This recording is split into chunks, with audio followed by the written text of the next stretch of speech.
Ini video kedua vektor, jadi sekarang saya lanjut.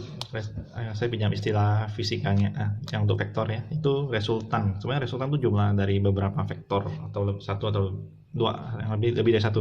Nah, sekarang kalau saya ada dua vektor, misalnya begini, vektor pertama, satunya vektor keduanya lurus jak, misalnya. Ini vektor P misalnya, ini vektor Q.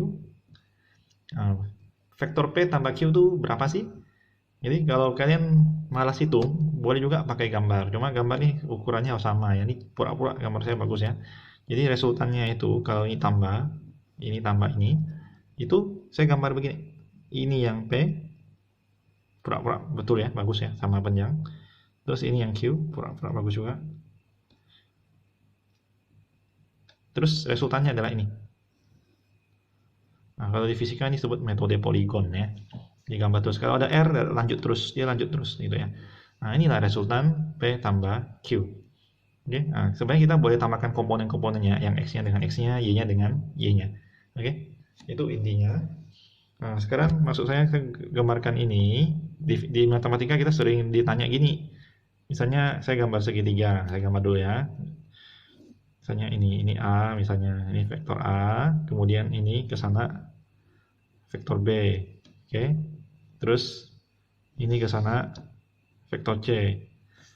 Oke, nah dia minta nyatakan C dalam AB. Apakah A kurang B, apakah B kurang A, atau A tambah B, min A min B, kan segala macam ya. Nah, misalnya saya tanya vektor C dalam A dan B. Nah, itu apa sih? Diapakan sih gitu ya? Itu tinggal kalian lihat di sini siapa startnya, yang vektor C kan? Ini startnya, awalnya, ini finishnya. Kalian tinggal lewat jalan lain gitu ya. Dalam vektor ini kamu keliling sampai kapanpun, yang penting awal sama akhirnya tetap sama, itu berarti artinya resultannya sama ya. Jadi kalau saya bilang vektor C dari start sini ke finish di sini, kalau saya lewat jalan lain itu sama aja, senilai dengan vektor C. Oke, karena awalnya sama akhirnya sama. Jadi coba kita lihat vektor C yang dari sini ke sana, terus vektor A ke atas. Nah, jadi kalau saya lewat jalan lain, saya start dari sini searah dengan A kan, masih searah, terus saya dari sini ke sini searah dengan B juga. Artinya kalau searah berarti tandanya positif ya. Jadi vektor C itu kita boleh bilang jadi plus A plus vektor B. Jadi, oke. Nah, saya kasih contoh yang lain lagi yang lebih tambah satu sisi lah ya. Jadi segi 4 gitu. Misalnya ini vektor A. Oke. Kemudian ini vektor B. Terus ini vektor C-nya ke sana. Nah, ini vektor, aduh, anggap bagus ya. Ini D. Pura-pura lurus. Vektor itu harus lurus ya. Kalau dia itu berarti penjumlahan dari beberapa vektor. Nah, sekarang kalau saya mau tanya vektor D dalam ABC itu tinggal sama dengan, coba lihat, ini startnya awal, ini start awalnya, ini akhirnya vektor D. Jadi saya bilang vektor D itu sama dengan apa? Tinggal lihat dia searah nggak dengan A nih. Oh, dari sini mau ke sana, dia lihat jalan yang ini, jalan ini. Itu searah dengan A, searah dengan B, tapi harus berlawanan dengan C. Yang berlawanan itu tandanya berarti negatif. Oke? Gitu. Nah, sekarang saya mau kasih yang seru sedikit. Jadi kalau sekarang segitiga, biasa segitiga saya nggak mau hitung dulu angka-angka, kita lihat siapa vektor apa tambah vektor apa aja gitu ya. Ini vektor A, B, dan C. Misalnya gini, saya misalkan AB itu U deh, nah, U gitu ya. Terus vektor AC itu V. Nah, gini. Nah, sekarang saya bilang vektor BC itu apa sih gitu dalam U dan V. Nah, jadi kalau saya mau B ke C, berarti kan dia lewat dari sini ke A berlawanan dengan U ya. Tapi waktu dia ke C sini searah dengan V. Berarti saya bilang min U tambah V. Oke? Nah, kemudian kalau misalnya saya tambahkan titik di sini, misalnya kalau tengah-tengah sih gampang ya, tak salah ya. Saya kasih sepertiga ya di sini. Misalnya titik P, ini BP itu 1/3 BC, atau BP sama PC 1/2. Nah, sekarang kalau saya mau cari BP, cukup kali sepertiga, karena BC saya sudah tahu ya. Berarti vektor BP ini adalah min 1/3U, U-nya mirip V, tambah 1/3 V. Gini. Oke. Bisa kan? Masih nyambung semua kan? Kalau yang nggak nyambung, tinggal putar ulang ya. Terus ini kalau saya tanya sekarang dari A ke P. Nah, A ke P itu bagaimana? Nah, kalau A ke P, sekarang saya bisa lihat jalur mana gitu. Misalnya saya tanya AP. Itu tinggal boleh AB plus BP, boleh juga AC plus CP. Ya, banyak jalur. Nah, tapi kalau saya mau cepat, saya lihat jalur yang ini lah, karena BP sudah tahu ya. Kalau mau dari CP harus ubah CP lagi. CP itu tinggal minus 2/3 BC. Apa? BC kan ke bawah, CP kan arahnya ke atas gitu ya. Min ya, beda arah itu min dalam vektor. Jadi kalau saya bilang AB itu U, BA itu min U. Oke? Karena arahnya berlawanan. Nah, sekarang kalau AP, saya AB plus BP, saya tulis di sini. Nah, berarti sekarang AB tambah BP itu tinggal U ditambah ini min 1/3 U tambah 1/3 V.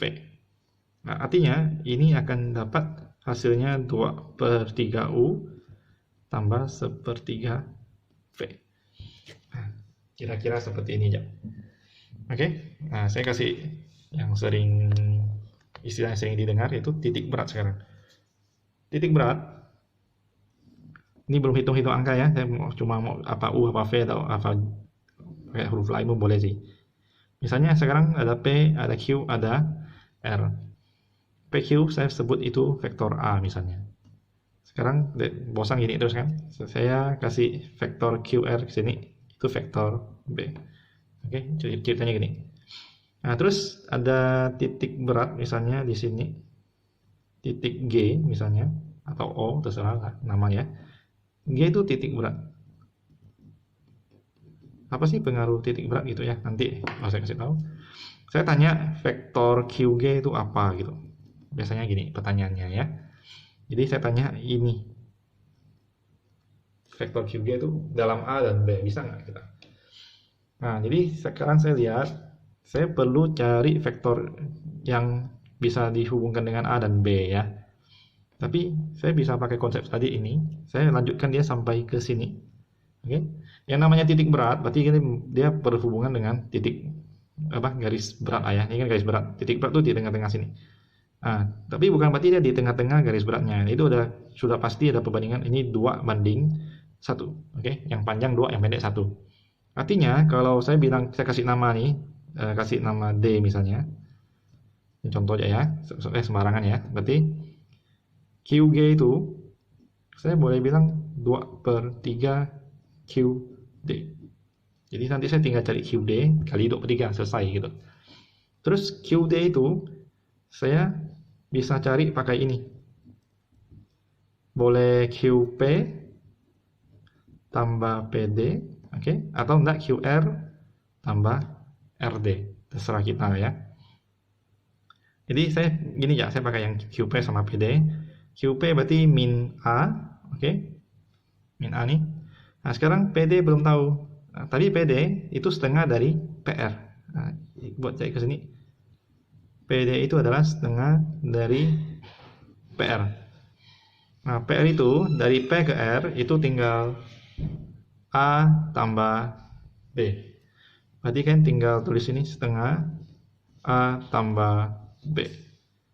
Berarti tambah setengah A tambah setengah B. Oh, sudah dapat deh QD-nya. Berarti tinggal min setengah A tambah setengah B. Harusnya gitu. Sampai dicek hitungan saya ya. Kadang-kadang error. Nah, sekarang habis dapat QD, kita cari QG lah. Tinggal QG ya. Kali 2/3 aja. Berarti 2/3 QD tadi saya tulis ulang. Berarti ini sama dengan 2/3 dikali min setengah A vektor tambah setengah B vektor. Berarti ini min 1/3 A, ini tambah 1/3 B. Sorry, kelewat. Cuma gitu aja. Oke, ini tentang grafik lah ya. Nah, sekarang saya mau cerita lagi tentang yang kaitannya mirip-mirip fisika ya. Resultan dua vektor misalnya. Jadi ada resultan dua vektor, itu manfaatkan Saya pause dulu. Oke, saya lanjut. Ini ceritanya tentang tadi penjumlahan dua vektor, itu saya memanfaatkan aturan cos ya. Mirip-mirip tapi beda sedikit. Nah, sekarang sebenarnya di aturan cos, cuma rumusnya beda sedikit. Ini kan penjumlahan vektor, kalau saya mau hitung resultannya, ini dan di fisika kita belajar metode poligon. Jadi ini boleh saya pindahkan ke sini, atau yang B pindah ke sini. Oke. Jadi vektornya digambar lanjut ya. Jadi kalau vektor A tambah vektor B, saya pura-pura gambarkan B di sini. Boleh ya. Gambarkan A di sini juga boleh. Oke, ini vektor A, ini vektor B, sama aja. Nanti akan ketemu di satu titik. Yang namanya resultan berarti yang awalnya ini sama akhirnya ini tadi ya, resultannya ini. Ini namanya resultannya A tambah B ya. Nah, sekarang yang namanya alfa sudutnya itu adalah di sini. Kalau saya perpanjang garis ini, alfanya itu sehadap ya di sini. Nah, jadi kalau saya mau cari ini pakai segitiga, ini kan panjang A sama ini kan panjang B. Jadi kalau cari sisi depan sudut, nah itu kan pakai aturan cos ya. Nah, kita nggak bisa pakai alfa. Kenapa? Karena sudut yang di depan sisi ini, yang berhadapan itu adalah 180 min alfa. Luruskan 180, segini alfa ya. Artinya rumus R ini, jadi panjang A ditambah panjang B, itu panjang A plus B gitu ya, itu sama dengan pakai aturan cos. Jadi akar dari panjang A kuadrat tambah panjang B kuadrat min 2 panjang A panjang B kali cos 180 min alfa. Jadi ceritanya ini dua vektor mengapit sudut alfa ya. Nah, cara ini memang kita bisa hitung panjang vektornya, tapi kita nggak akan dapat komponennya ya. X-nya berapa, Y-nya berapa, Z-nya berapa, atau IJK-nya berapa, belum, nggak bisa. Ini cuma dapat panjang aja, sudah cukup angka aja. Nah, sekarang di MTK wajib kita ada belajar di trigonometri ya. Itu sudut yang di kuadran 2, 180 min alfa, cosnya itu bahas senilai dengan min cos alfa kan. Jadi kita rumus penjualan vektor seolah-olah beda dengan aturan cos, padahal sebenarnya sama ya. Jadi ini panjang A kuadrat tambah panjang B kuadrat plus karena min cos alfa kan, plus panjang A panjang B cos alfa. Nah, ini adalah rumus penjumlahan vektor. Nah, kalau pengurangan A min B itu sebenarnya kita boleh anggap dia jadi A plus min B. Oke. Jadi kalau gambarnya kayak begini, tadi sama ya, pura-pura ini bagus ya, ini A, ini B. Jadi A plus min B itu berarti min B nya sini sekarang, ini min B berlawanan dengan B. Jadi kalau ini alfa, saya mau cari resultan dari ini sama ini, saya tinggal pindahkan A nya ke sini, atau saya pindahkan B nya aja ya, B nya ke sini boleh ya, nanti tinggal dapat yang ininya. Dia akan sama saja dengan cari panjang yang ini. Jadi kalau yang kita bikin jajar genjang, yang penjumlahan tuh dapat diagonalnya panjangnya, pengurangannya tuh yang dapat diagonal yang pendeknya. Oke? Jadi kalau ini saya pindahkan, ini kan boleh pindahkan kan? Jadi dari sini ke sini, nah, min B baru plus A, sama aja kan? Min B plus A, sama aja. Nah, ini adalah resultannya. Jadi ini kita langsung pakai cos alfa, jadi bukan cos 180 min alfa. Makanya kalau A min B itu bedanya di tanda di sini aja. Tetap dia panjang A mirip Pythagoras ya. Min 2 panjang A panjang B cos alfa. Tapi ini jarang saya pakai ya. Kecuali terpaksa di soalnya kasih tahu panjang-panjang ditanya ini ya, terpaksa pakai rumus ini. Oke, ini sekilas info saja biar kalian tahu kenapa beda dengan aturan cos. Sama sih, tapi nampaknya beda ya. Oke, sekian, saya close, tutup.